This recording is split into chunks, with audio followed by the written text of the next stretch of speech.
Interstate 10 runs straight through Texas like a scar that never healed. Thousands of people pass the same motels every night, but only a few ever talk about what happens inside them. Rooms that stay vacant even when the lights are on. Clerks who remember guests that never checked in. And places where leaving your room after midnight might be the worst decision you ever make. These are 3 real horror stories from motels along Interstate 10 in Texas, and once you hear them, you'll never stop at a roadside motel the same way again. The vacancy sign that never turned off, West Texas I-10. The motel sat just far enough off Interstate 10 that most drivers never noticed it. A single cracked access road branched off the highway, running past a line of dead mesquite trees before ending at a U-shaped building with faded white paint and rusted railings. The vacancy sign out front buzzed faintly, one letter flickering even in the middle of the afternoon. According to the sign, there was always a room available. No matter the time. No matter the season. I found the place because I was out of options. I was driving east through West Texas after a work contract fell apart in El Paso. It was late October, the kind of night where the desert cools fast and the sky feels too wide. I'd planned to make it to Junction, but somewhere past Van Horn my phone lost signal, my GPS froze, and the low fuel warning chimed on my dashboard. The next town was still 40 miles away. When the motel appeared in my headlights, it felt like something I'd already passed and forgotten, even though I knew I hadn't. The access road didn't show on my map. The sign didn't show either. But the building was there, solid and unmistakable. I pulled in mostly out of relief. The parking lot was empty except for 2 vehicles that hadn't moved in years. One was a pickup with flat tires and dust so thick it softened the edges of the headlights. The other was a sedan with sun-bleached seats and a shattered rear window taped over with plastic. No license plates on either. The office light was on. Inside, the air smelled stale, like old carpet and ozone from a struggling air conditioner. The front desk bell was missing its button, leaving a small metal stump behind. I waited. Called out. Finally, a man stepped through a back door that didn't look like it led anywhere. He was older than I first thought. His hair was gray but dyed dark in uneven patches, and his face looked permanently tired, like he hadn't slept properly in years. He didn't ask for my ID. Didn't ask how long I was staying. Just slid a clipboard toward me with a single room number written on it. Room 12. Cash only, he said. I handed him the last 40 I had. He didn't count it. Just tucked it into a drawer and pushed a brass key across the counter. No keycard. No receipt. You'll hear the highway, he added. Don't open the door if someone knocks after midnight. I laughed a little, thinking it was a joke. He didn't react. My room was on the far end of the building, closest to the desert. The door stuck when I opened it, peeling paint curling away from the wood. Inside, the room was clean in a way that felt intentional, like someone had made an effort to erase signs of life. The bedspread was tucked too tightly. The TV was unplugged. The curtains were already drawn. The first thing I noticed was the silence. Even with the highway so close, I couldn't hear traffic. No engines. No wind. No insects. Just the faint hum of electricity running somewhere in the walls. I dropped my bag, locked the door, and checked the bathroom. Everything worked. The water ran clear. The mirror, though, was slightly fogged, as if someone had used it recently and wiped it down too quickly. I told myself I was tired. That's all. I lay on the bed with my boots still on and stared at the ceiling fan, which wasn't moving. At some point, I must have fallen asleep. The knocking woke me. 3 slow knocks. Not loud. Not urgent. I checked my phone. 12:17 a.m. No service. No notifications. I remembered what the clerk had said and stayed still. The knocks came again, closer this time, like whoever was outside had leaned in. I could hear breathing through the door. Slow. Controlled. A voice followed. Front desk, it said. Need you to step outside. It sounded like the clerk. Same flat tone. Same tired cadence. I didn't answer. The handle turned gently, once, twice, testing the lock. When it didn't open, the person on the other side sighed. The footsteps moved away, heavy on the concrete walkway. I waited a long time before getting up. When I finally peeked through the curtain, the parking lot was still empty. But the pickup truck had fresh tire tracks in the dust around it, as if it had been moved recently. The vacancy sign buzzed louder than before, the flickering letter now fully dark. I didn't sleep again that night. In the morning, the office was closed. The back door was locked. No clerk. No sound. The drawer where I'd seen him put my money was open and empty. As I pulled back onto I-10, I checked my mirrors. For just a moment, I could have sworn someone was standing in the doorway of room 12, watching me leave. When I looked again, the building was empty. And the vacancy sign was still on. I should have driven away and never thought about the place again. That would have been the smart thing to do. Most people get one bad night on the road and file it away as exhaustion or nerves. I tried to do that. For about 2 hours. Then my check engine light came on. It happened just past the exit for Ozona, long after the motel should have been far behind me. The truck began to shudder, not violently, but enough that I knew something was wrong. I pulled over onto the shoulder, gravel crunching beneath my tires, and popped the hood. Nothing obvious. No smoke. No leaks. The engine just idled unevenly, like it was struggling to breathe. I tried calling roadside assistance. No signal. I tried restarting the truck. It died completely. The desert around me was empty in that way only West Texas can be. Flat land stretching endlessly in both directions, scrub brush and dark soil under a pale morning sky. I waited for another car to pass. One did. Then another. Neither slowed. After 20 minutes, I made a decision I already regretted making. I drove back west. The truck started after sitting for a while, like nothing had ever been wrong. It felt almost eager, rolling smoothly as I headed back toward the motel. I told myself I'd just get help, maybe use their phone, maybe ask the clerk about a tow service. When the access road came into view again, my stomach tightened. The motel looked exactly the same. Same empty lot. Same dead vehicles. Same sign buzzing softly, still reading vacancy, even though it was barely 9 in the morning. I parked in front of the office and went inside. The bell was still broken. The air conditioner still hummed. The clipboard with room 12 was still sitting on the counter. But the man wasn't there. I waited. Called out. Walked a little farther into the office. Behind the desk, I noticed something I hadn't the night before, a corkboard mounted on the wall, covered in index cards. Dozens of them. Each one had a date and a room number written in the same careful handwriting. Some had names. Some didn't. A few had red XS through them. I didn't touch anything. I didn't want to. I backed away from the desk and nearly ran into someone standing behind me. It was the clerk. He hadn't made a sound. "You checked out already," he said. "I need a phone," I replied, trying to keep my voice steady. "My truck broke down." He looked at me for a long moment. Then he nodded slowly and pointed to a landline on the wall. It hadn't been there before. I was sure of it. I picked it up. No dial tone. The clerk watched me, expression unreadable. "Phones don't always work," he said. "Depends who's calling." I hung up. "I want to leave." He smiled faintly at that. Not a friendly smile. More like acknowledgement.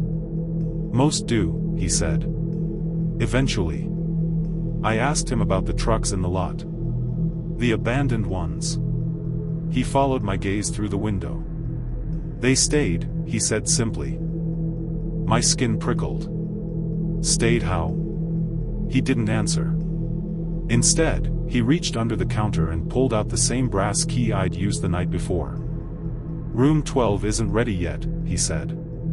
But I can move you. I don't want another room. He slid the key toward me anyway. Room 7, he said. Closer to the office. Easier to hear knocking. I backed away from the desk. I'm leaving, I said again. He sighed, almost tiredly. You came back on your own. That was when I noticed the highway. Through the front window, I could see I-10 clearly. Cars were passing. Trucks. Normal traffic. But none of them slowed near the access road. Not even a little. It was like the turnoff didn't exist anymore. I stepped outside. The heat had risen sharply, far more than it should have by that hour. The air shimmered above the pavement. When I looked back at my truck, my heart sank. The tires were flat. All 4 of them. No slashes. No punctures. Just completely, impossibly flat, as if the air had been let out evenly and carefully. I turned slowly, scanning the lot.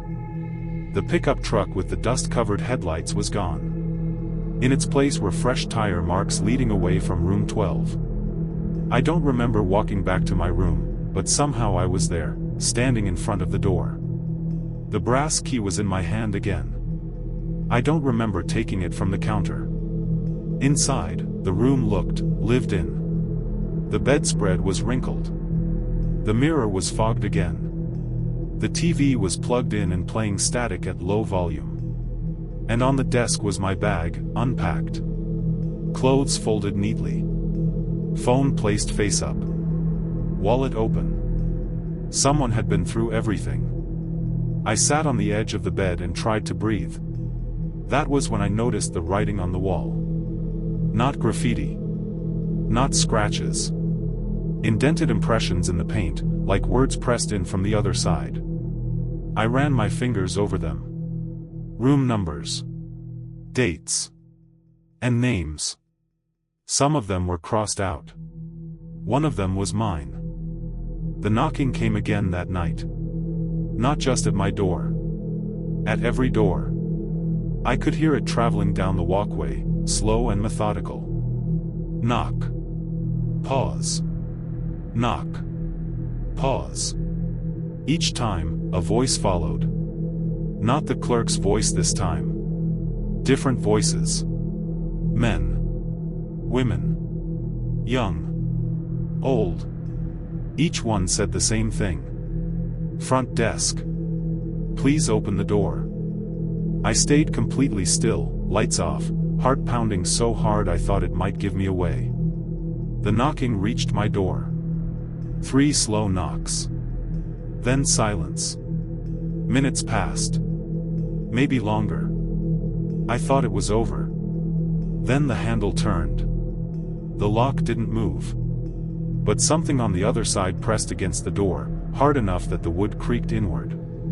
I could see the door bow slightly, like it was being tested for weakness. A whisper came through the crack beneath it. You already checked back in. The pressure released. Footsteps moved away.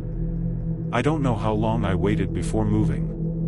When I finally dared to look outside, the walkway was empty. But the vacancy sign was gone. In its place, a new sign flickered to life. No checkout.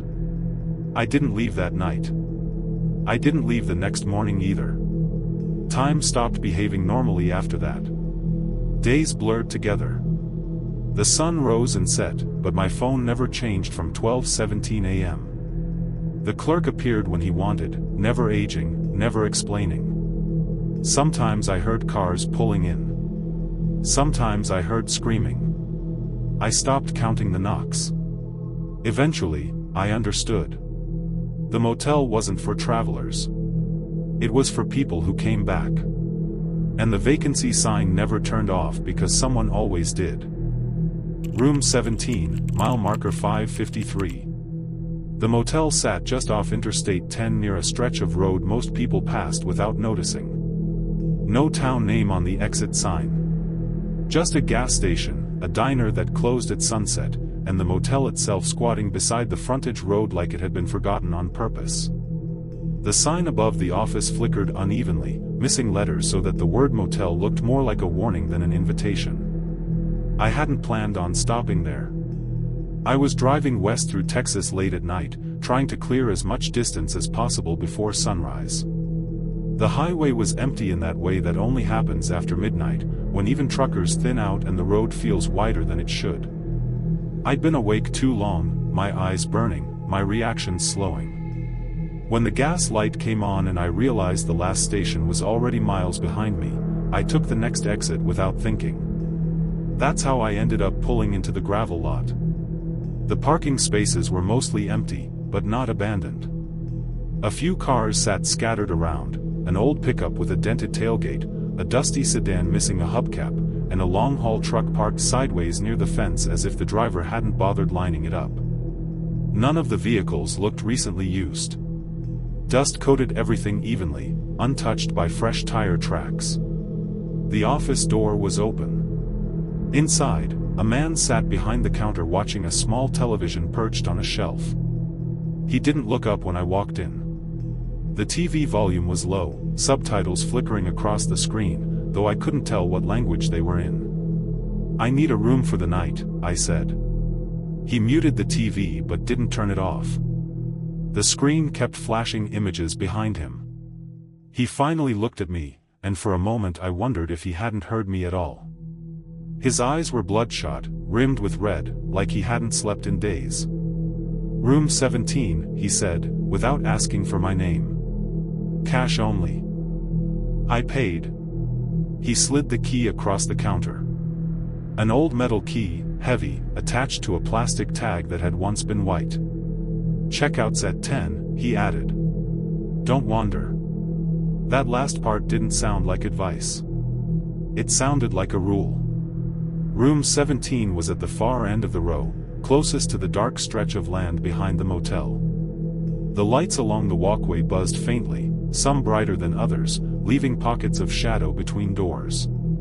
As I walked, I noticed that several rooms had curtains drawn tight, while others had windows completely uncovered, staring blankly into the night. My room smelled stale when I opened the door. Not dirty exactly, just unused. Like a space that had been sealed too long and reopened without airing out. The bed was made neatly. The TV sat on top of an old dresser. The bathroom light flickered when I turned it on. I locked the door behind me out of habit. That was when I noticed the chair. It sat directly in front of the window, pulled close enough that someone sitting there would be inches from the glass. The chair was wooden, not the cheap molded plastic most motels used. Its legs were worn smooth, like it had been dragged across the floor countless times. I hadn't moved it. I told myself the cleaning staff probably left it there. Still, I pushed it back against the wall before lying down. I didn't like the idea of something facing the window. Sleep came slowly. Sometime after 2 in the morning, I woke to the sound of footsteps outside. Not passing by. Stopping. Lingering. The gravel shifted softly, like someone adjusting their stance just beyond my door. I held my breath, listening. A shadow passed under the doorframe light. Then another. More than one person. I heard murmuring. Low voices, too quiet to make out words, but close enough that I could hear the rhythm of speech. The doorknob turned slightly. Once. Twice. Testing. I reached for my phone. No signal. The murmuring stopped all at once. Silence rushed back in, thick and heavy. After a minute, I heard footsteps moving away, slow and deliberate, toward the far end of the motel. I didn't sleep again. At sunrise, I stepped outside and immediately noticed something wrong. The footprints in the gravel stopped at my door. Not just from the night before, older ones, layered and compacted, all leading to room 17. No other room had the same buildup. It was as if people came here repeatedly and didn't leave. I went back to the office to ask about it. The man behind the counter was still there. Same position. Same TV playing silently. Who was outside my room last night? I asked. He didn't look surprised. Guests, he said. They were trying the door. They always do. I felt a chill move through me. Why? He finally met my eyes. Room 17, he said again, like that explained everything. I left immediately. But when I reached my car, the engine wouldn't turn over. And when I looked back at the motel, I realized something I hadn't noticed before. The curtains of every room were closed. Except mine. When the engine failed, my first instinct was irritation. I popped the hood, stared at the dark machinery like that would magically explain things, then tried the ignition again. The starter clicked weakly, then went silent. No warning lights. No sputtering. Just dead. I looked back toward the office. The man was standing outside now. He hadn't been there a second earlier. One moment the doorway was empty, the next he was framed in it, hands folded in front of him, watching me with that same sleepless stare. He didn't wave. Didn't call out. Just waited. I walked back toward him, gravel crunching too loud under my boots. My car won't start, I said. I need a jump or a phone. He nodded once, slow. Morning trouble, he said. Happens. Is there a mechanic nearby? He shook his head. Not this early. I glanced toward the highway.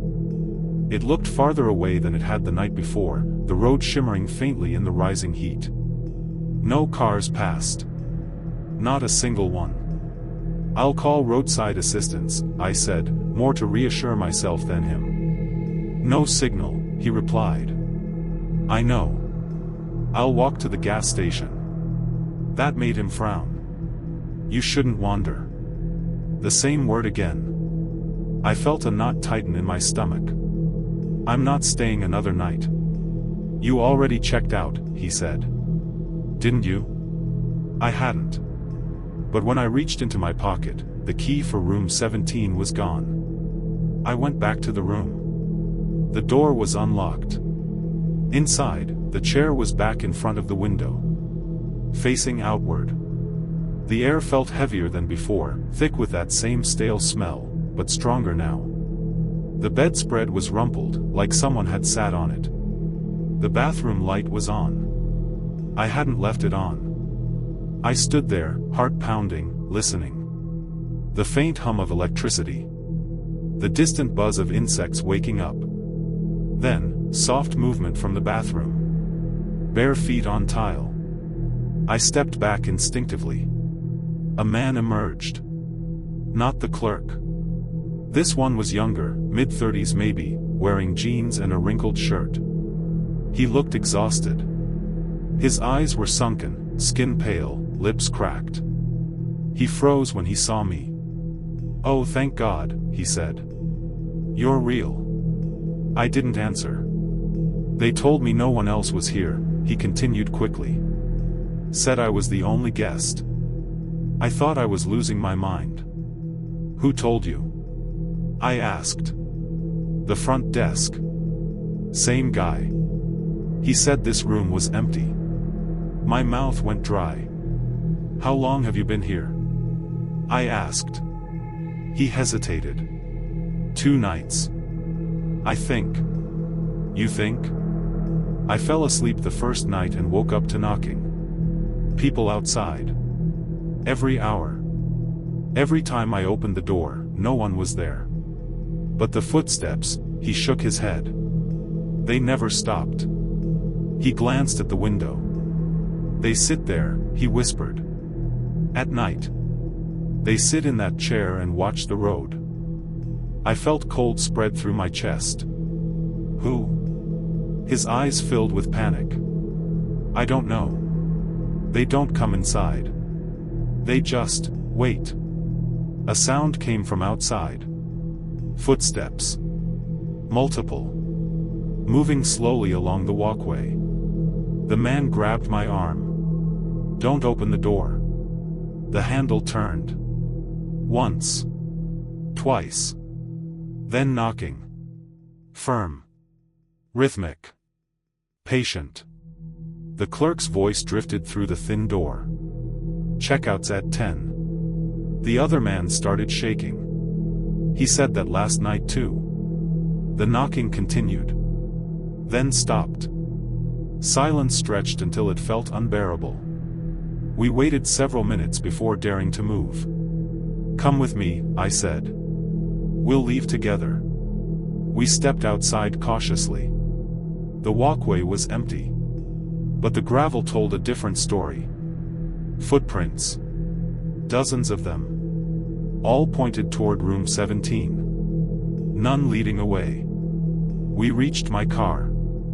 I tried the ignition again. It started instantly. The man's face collapsed in relief. Thank God. He reached for the passenger door. It wouldn't open. He tried again, harder. Locked. I unlocked it. Still wouldn't budge. We both stared at it. Then he screamed. Hands grabbed his shoulders from behind. Too many hands. Pale hands. Dirty hands. They pulled him backward so fast his heels left grooves in the gravel. He screamed my name. I didn't tell him my name. The clerk stood at the edge of the lot, watching calmly. I got in the car. The engine revved. The man's screams cut off abruptly. I didn't look back. As I sped onto I-10, I checked my rearview mirror.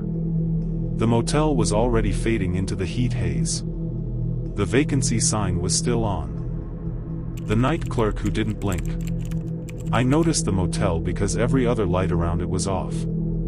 I'd been driving east on Interstate 10 for hours, somewhere between El Paso and Fort Stockton, where the road stretches so flat and straight that distance stops making sense.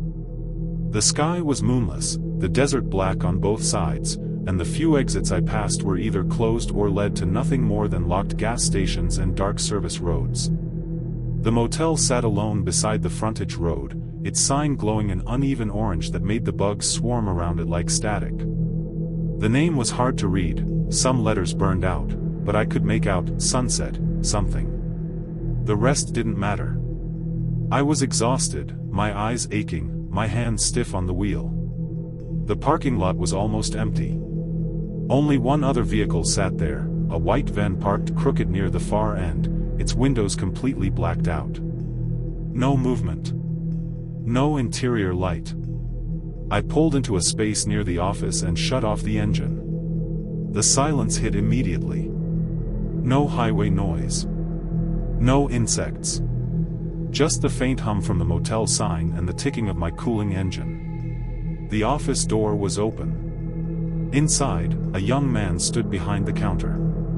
Early 20s maybe. Slim. Dark hair neatly combed.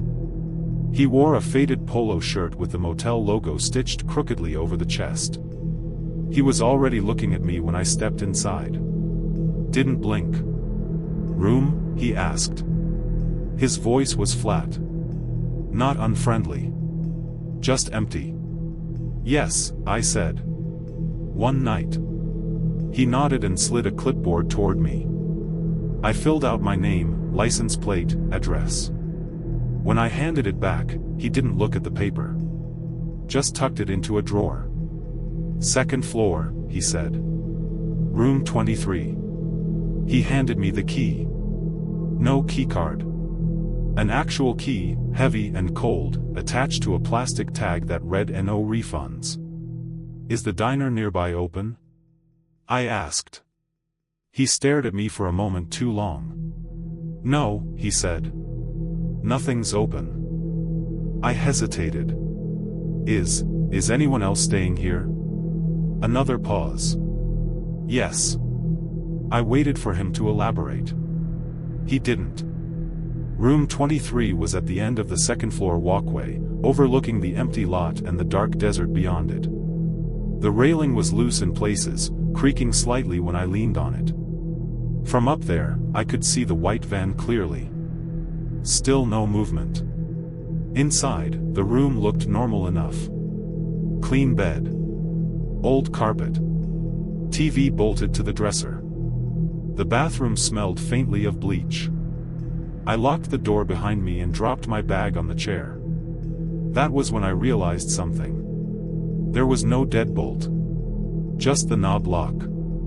I tested it twice. It clicked shut, but it didn't feel solid. I told myself I was being paranoid.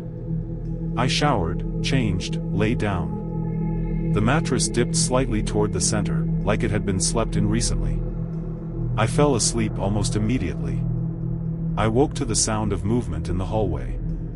Footsteps. Slow. Careful. Passing my door, then stopping. I checked my phone. 2:17 a.m. A shadow appeared under the door. Someone was standing there. I held my breath. The handle turned gently. Once. Twice. Then stopped. I waited. The footsteps moved on. I didn't sleep after that. At dawn, I went back down to the office to check out early. The same young man stood behind the counter. Same posture. Same stare. Didn't blink. "I'm checking out," I said. He nodded. "Already did." My stomach tightened. "What do you mean?" He reached under the counter and pulled out my receipt. Time stamped. 2:30 a.m. "That's not possible," I said. I was asleep. He tilted his head slightly. "You came down," he said. "You asked if the door locked from the inside." My skin prickled. "I never left my room."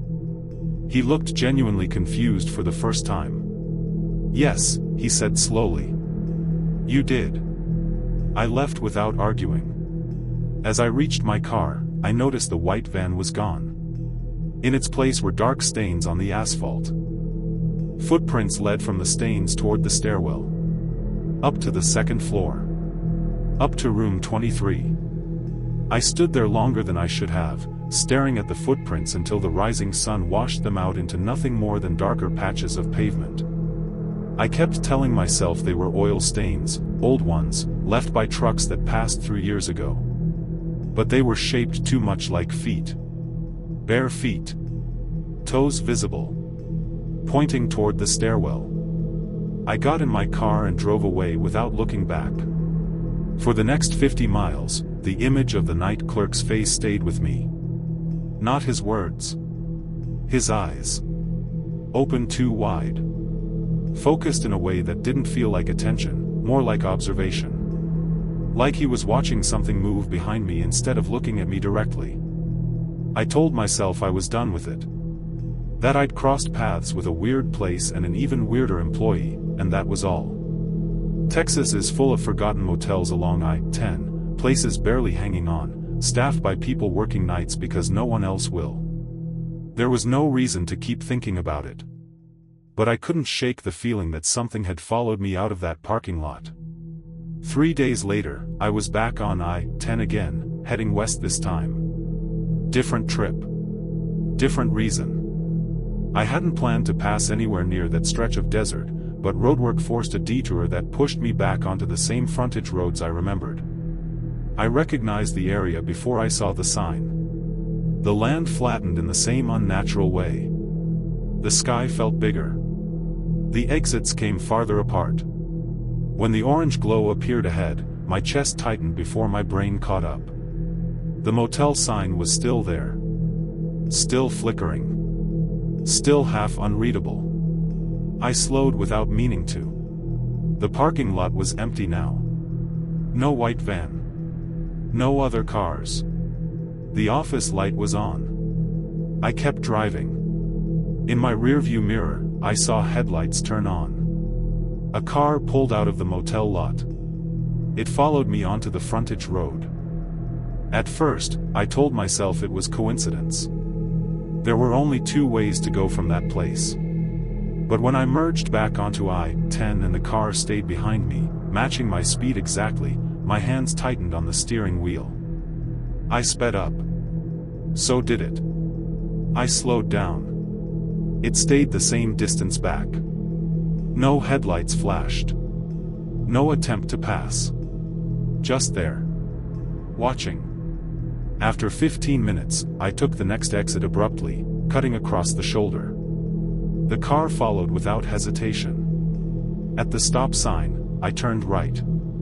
It turned right. I turned left at the next intersection. It turned left.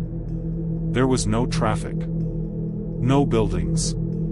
Just desert and a thin strip of cracked road disappearing into nothing. My phone had no signal. The gas gauge hovered just above empty. I pulled over suddenly and threw the car into park. The vehicle behind me stopped. The driver's door opened. The night clerk stepped out. Same clothes. Same posture. Same unblinking stare. He stood beside his car, hands at his sides, head tilted slightly, as if listening to something I couldn't hear. I rolled down my window just enough to speak. "What do you want?" I asked. "You forgot something," he said. His voice sounded exactly the same as it had in the office. Flat. Calm. Empty. "I didn't forget anything," I said. He walked closer.